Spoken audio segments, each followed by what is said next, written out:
Welcome to LS Nasty, where we have to do everything 10 times. Welcome back to another video here. Before we get started, like always, I'm going to hit you guys with a little bit of information. Turbo giveaway. Brandon's got it right there. Boom. 80 millimeter. Hog. 80 millimeter billet wheel T6 turbo. You can win it. Go to lsnasty.com. First link in the description below. The other important piece of information I want to tell you guys about is storm work. Storm season's coming up. We got like a hurricane brewing out there. Florida looking like a Cat 1. You know what that means? Ka-chow. Or cha-ching. Sorry, I turned into Lightning McQueen for a second. If you guys are interested in storm work, a bunch of guys do it. It's great work. Make great money.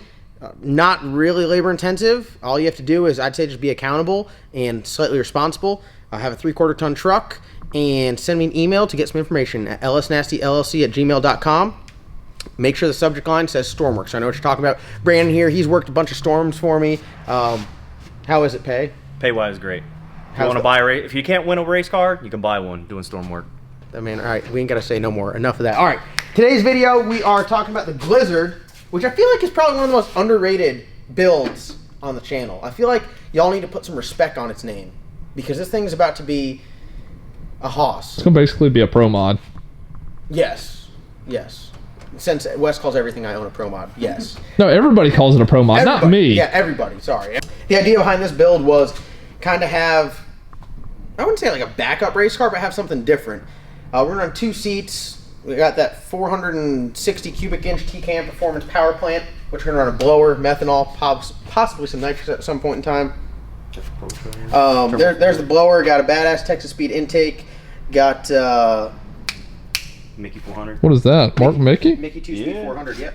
Damn, ballin'. So this build is coming together. I really built this whole thing off spare parts. I got a smoking deal on the car. What? Spare parts has a fucking Mark Mickey transmission. I mean, I had it. So, yeah, so what we're doing today is we just got this Williams Fab oil pan on here, and we did some measuring before. Dude, I swear, I put this tape measure everywhere. There you go. All right, so we do some measuring here. From pan rail to bottom of pan, we're looking at like 3 1/4. From pan rail to steering, we're looking at 1 5/8 inches. Not good. Clearance issues. So what we're going to do is, for today, we're going to drop the K-member, set the motor and transmission in there because it doesn't bolt into the K-member. It goes motor plate, mid plate, so you can take the K-member out and leave the motor in there. We're going to end up cutting the tabs off for the steering rack, moving it down to even or below where the K-member sits, and then we're going to space the K-member down 1 inch, and we should be good. So Did you tell him like you guys measured from here? Yeah, It's so, setting the same height as Eddie Murphy. Yeah, so we used Eddie Murphy to kind of scale everything off of, because that's got a Team Z K-member with mounts. So the actual motor doesn't mount to the frame rails of the car, it mounts to the K-member, so it's like one set position. So we were able to get like a measurement from, I'm pretty sure it's identical, yeah, like right at 9 inches. And this is tough to get over here because there's a lot of shit in the way. But it's not like just the motor's just sitting really low. Yeah, we didn't just measure the same. We didn't just like throw it in there. So right there. Now I'm measuring from on top of the valley cover. It's almost identical. So yeah. Also, like crankshaft center line, we didn't get a measurement on that because it's on jack stand sitting in the air. So like I said, we kind of built this on, should I say the word, the B word? Budget. Oh. Build it on a budget. Didn't put project tabs on it and buy $2,000 projects put up in the air. We used jack stands. So what we're doing today, our strategy is, I used a power glide for like mock-up just to make sure everything, get a tail shaft reading to make sure it wasn't like pointed off towards the passenger wheel. We got that all figured out. So we're going to take the power glide out. This is actually the power glide we're going to be running 50 chance. And then we'll set that motor in there, bolt the 2-speed 400 up to it, use a ratchet strap to the top of the cage to make sure it's not like hanging freely, and then put the long block in there, make sure we have like clearance for the heads and they don't hit the steering shaft or the brake master cylinder. It is going to be tight, so I'm hoping that we're going to be able to get the valve cover off that side. I didn't think of that until just now. Yeah, so it's real tight up against the master cylinder here, even though it's offset a little bit that way. Might have to, as much as I don't want to, buy like, not that I don't want to. I mean, it already has a brake master cylinder set up on there, but Will would make some really nice ones, which we run the other cars, which they put the brake master cylinder inside the firewall. So maybe that's something we'll look into. But that's how's this car? it's inside. No, it's right there. Yeah. No, God, how does that sucker squeeze by? that's a will. See, that one's a whole lot lower, I think. Way lower. That one is Is it lower. lower? Way lower. Yeah. Look how high this is up. Oh, we can get measurements though. Yeah, That's a Willwood one. So, all right, we'll just go to the first bolt hole. What Off is the it? deck, A that's hair almost over there. 9 inches.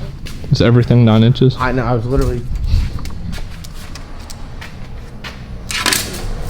almost identical. Really? It looks like Maybe because it's not on jack stand. I think it's because of the firewall. The smooth firewall. Yeah. Yeah. So maybe it's over more. I don't know. It definitely looks like it's. Oh, maybe we won't have any clearance issues. maybe. Could be good the way it is. Yeah, maybe we'll be all right. So taking this out's pretty easy. We're just undo mid plate. plate, yeah. Take transmission out first. Don't have to worry about a converter because we use it for mock-ups. There was no converter in there. Matt always gives me hell because I always forget about unbolting the converter when I take a transmission out. So zip the bell housing bolts out, drop it down with a jack, pull it out from the car, and then we will just pick this motor up because it's just a mock-up block.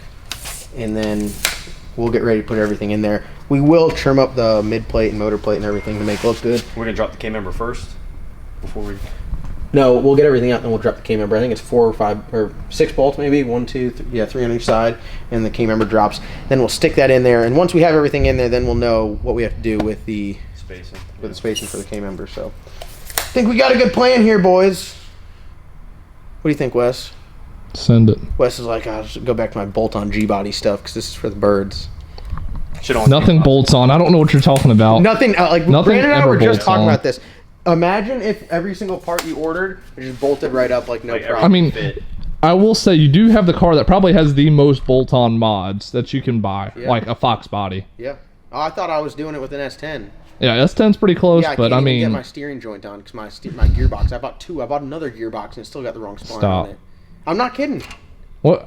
I got another one and yeah. I almost want to take the one off my car and see the difference. I wanna take the one off your car, No, too. because it's the paint. Driving me nuts, so. All right, well, we're gonna get to it.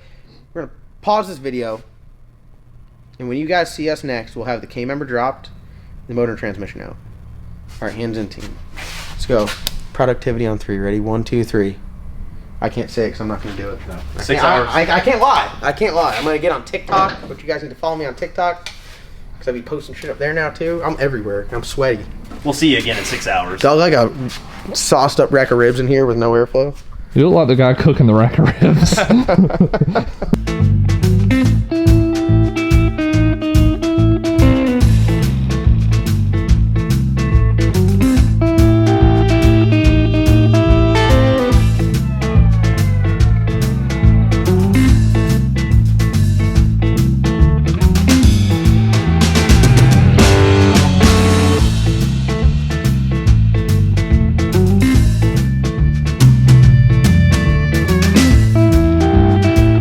As we sit right now, we have removed said K-member.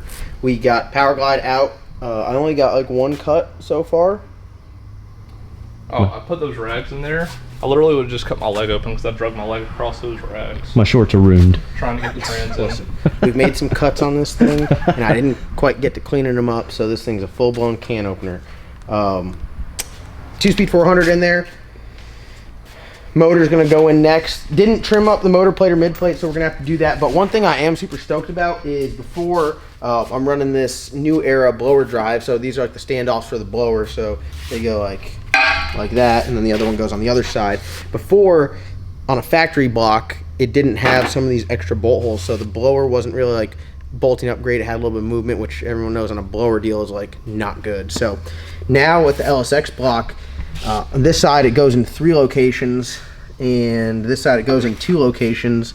So we're going to be like perfect as far as, one of my main concerns was like keep tearing up the blower because I couldn't get it stable enough. So going to the aftermarket block is a huge plus. So I'm super stoked about that. What we're gonna do is we're gonna shove this in there. The mid plate really only holds the motor up by the dowels, and then when you bolt the transmission through, then it kind of connects it all. So we got to stick it in there. Matt did a great job where like install is super easy. You literally just like slide that thing in there. And That you're was good to so go. easy to take out. Yeah, I mean, and going in is going to be identical to that. And I'm really excited because when this thing has a blower on it, you know, everything's really going to attach to either like the mid plate or the blower drive. So when you have to pull it out, All comes out together. yeah, just zip it on out and you're good to go. So we're gonna get this set in there now, and then we'll set the intake on there and kind of see how everything fits. Being a Foxbody, you know, we can go pretty high because we're gonna have a cowl hood on it. Really, the only car that I think looks good with the cowl hood. Everything else I like to run a stock hood, just preference. G bodies look good too. Sorry. I don't know. A Grand National looks pretty good. Third with gen hood. with the cowl hood. Third gen looks good with the cowl hood too. I mean, there's a couple out there. I really like that Sunoco style hood on a lot of cars, though. Yeah, that does look good. So the 5th gen's got a factory cowl. I think that looks good too. Yeah. You know, maybe I'm contradicting myself. Who knows? Well, you've been running that bad boy with no hood for a minute, though. Yeah, I know. I forget what that life's like. So we'll get this thing stuck in there, and then just really jack the transmission up, put in there. I don't have a transmission crossmember made.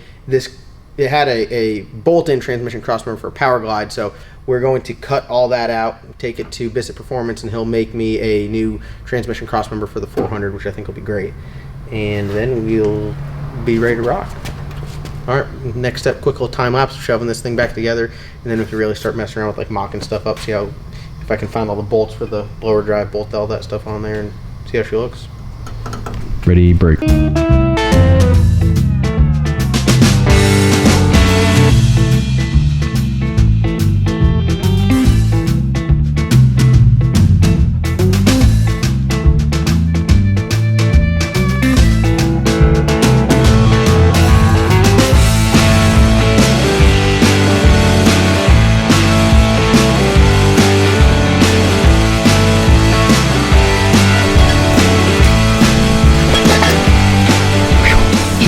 But she's in there. Do we all like? I feel like hell. Does anyone else feel like hell?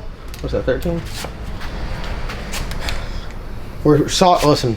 I ain't 13. Swamp ass, category 5. We were doing a time lapse the whole time, and I could have turned the fan on. It's true. Wow. I thought about that. I was like, man, is he like? No, I'm just. Gonna have sound on this? No, I just wasn't thinking. That was a solid 45 minutes.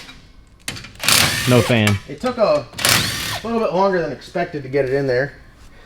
First thing you have to do is you have to kind of mill down the motor plate here where the head goes because it's kind of pushing it forward, but we got it on there for now temporarily. So that's always good. Yeah, so this head sticks out a little bit, so it's kind of pushing on the motor plate. Boy, look at that ICT billet shiny cover. Damn. Literally blinging. Look at this thing. Look at this thing. Look at this thing. That's a mirror finish.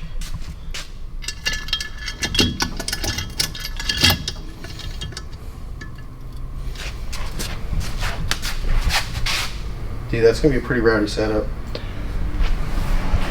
That's gonna be pretty rowdy. With the blower sitting on the front. Yep. That thing's going to be rowdy. God, you could tell these heads are like way bigger than. Yeah, these heads are pretty big. So we have plenty of clearance also over here. Yeah, I think we were worried about that. I think the steering shaft is what I was like. It's pretty close to where the header comes out, though. Yeah, if we can kick it down early. Yeah. Sorry, if we can kick it down and run it down here, then we'll be able to run the headers outside of it. Get it like in closer to the block as soon as possible. Yeah. Then we should be ready to rock. But yeah, I mean, dude, that thing's in there like swimwear. That motor, like, I know it's still an LS, but these heads make it just seem so much bigger. So I'm gonna run this. I got this Wilson spacer. I think I got a TKM burst panel for it actually. Yeah, because isn't that the one you had all the big stack on? Yeah. Well, I got TKM came out with their like version 2, so they got really nice looking. It's about this size, and it's got the burst panel, so it's a carb spacer. They make them in. It's O-ringed as well. It comes in 4500 and 4150, so you can get them. Just call TKM Performance and hit them up with it. I actually got one on Colorado right now. We're ordering that. I don't know if, depending on hood clearance, we might not be able to run one, but if I can, I'd like to. And I got that Holley elbow. Put the Holley elbow on here, and then we'll be like ready to rock. Hold on, I got it literally sitting right here, ready to go. What the guy at the track say? That blow through setup? Yeah, it's that blow through. Hit us with it. What's that? Holy crap! Yeah, look at that 4500 Holley. Was that billet? Yeah, and then I got their Sniper EFI, which I don't think I can. I think I got this set up to run like a Wiggins style. So we got a bunch of Wilson stuff here, but just for display purposes. I feel like that's not going to fit under the cowl hood. He's been cutting it close. Yeah, that's pretty tall. That is pretty tall. So like, Big ass cowl. yeah. Because think about how far forward that is. All right, hold on. Change your plans. Take that bad boy off. Oh yeah. Much more doable. I think you run it like that and then just leave the all thread sticking out the back. Yeah, just like out the top. Just real tile, yeah. Yeah, hell yeah. Yeah, that sucker's going pretty good. These are nice from Holley. It's set up for like a 105 LS style throttle body. So don't let it fool you. This is like an LS style of the Sniper, but if you get like a Wilson, most of the elbows are forward flange, so you can just run an adapter then. But O-ringed right here, so you're like ready to go. Slap that right on there. Look at this POW. Sealed right up, bolt her down. Bolt around that Texas speed intake. That's pretty sharp. Yep. Pretty sharp. So, what do you think? We make a lot of horse pressure with this thing, or what? Already get some good llama thrust. Yeah. I'm missing hardware. Someone's been stealing all my hardware. What are you doing for fuel system on this bad boy? Fuel system, I'm gonna do a set of billet atomizers, mechanical fuel pump. So the good stuff. Probably like a set of 575 billet atomizers. Not quite sure if I'm gonna go with a 700 yet or what. So only time will tell. One thing I do have to say though is this Frankenstein intake. It's the first time I'm ever using one quite like this. They sit a little bit different than a factory location.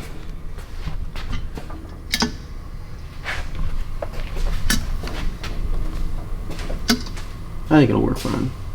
See right here off the bottom, it's just holding it off a little bit. I don't think it's the tape so much. I mean, it could be the tape. Yeah. I mean, it still looks kind of like it's gonna sit flush. Yeah. I think it'll be good. Yeah. I think it'll be good. I like this. This cathedral port, set of badass heads, and I'm hyped. I think it'll work good. Next thing we do with this is we'll bolt the blower on. We're gonna have to redo the charge pipe because the height changes and with elbow and everything, and then get the K-member set back in there, finish off tube in the front end, and then we'll get a front end stuck on this transmission cross member and all that stuff made, and after that, I mean, or drive shaft and wire it, and it's ready to go. Fuel system. Yeah. So fuel system, drive shaft, wired, tube front end, transmission cross member, mount front end, run the factory doors on it, get it wrapped. Eye poked, eye patch. Eye poked, eye patch. Can't forget that, yeah. And then we're going to do ride-alongs with this. So we'll get a second seat mounted up, get a nice 5-point harness in there. Free eye patch with every ride. Free eye patch with every ride. Jazz. A jazz seat. A jazz seat. What? Jesus. A jazz. That's what everyone's going to be feeling like when they sit in that jazz seat. So. He get to buy this round. John Doc got to buy this round. The black seat on the property. He got to buy for the next round.